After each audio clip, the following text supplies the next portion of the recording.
जिंतूर पंचायत समितीवर भाजपचे वर्चस्व, सभापतीपदी अयोध्या खिस्ते तर उपसभापतीपदी सोनिताई दराडे यांची बिनविरोध निवड। जिंतूर प्रतिनिधी रामप्रसाद कंठाळे। जिंतूर पंचायत समितीच्या सभापती आणि उपसभापती पदाची निवड प्रक्रिया आज अत्यंत उत्साहात पार पडली। यामध्ये भारतीय जनता पक्षाने आपले निर्विवाद वर्चस्व सिद्ध करत दोन्ही महत्त्वाची पदे आपल्याकडे राखली आहेत।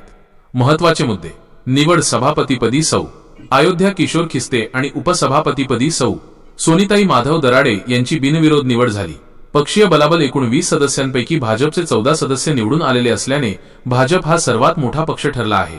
मार्गदर्शन: ही निवड प्रक्रिया राज्याच्या राज्यमंत्री तथा परभणी जिल्ह्याच्या पालकमंत्री सौ मेघना साकोरे बोर्डीकर आणि जिल्ह्याचे ज्येष्ठ नेते माजी आमदार श्री रामप्रसादजी बोर्डीकर यांच्या मार्गदर्शनाखाली पार पडली। सत्कार आणि उपस्थिती: निवडणूक निर्णय अधिकारी श्री शैलेश लाहोटी यांनी ही प्रक्रिया शांततेत पार पाडली।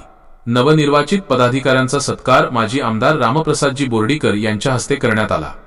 उपस्थित प्रमुख मान्यवर व सदस्य याप्रसंगी गटनेते भास्कर ठोंबरे, सरिता नागरे, आशामती घुगे, अश्विनी दाभाडे, पूजा ढोणे, मीरा वजीर, रंजना सांगळे, बाळासाहेब साखरे, भगवान देशमुख, तहसील देशमुख, धम्मपाल प्रधान, परमेश्वर ठाकरे या सर्व सदस्यांसह डॉक्टर पंडित दराडे, भाजप तालुकाध्यक्ष गोविंद थिटे, सुनील भोंबे, सुनील मते आणि मोठ्या संख्येने कार्यकर्ते, सरपंच व उपसरपंच उपस्थित होते।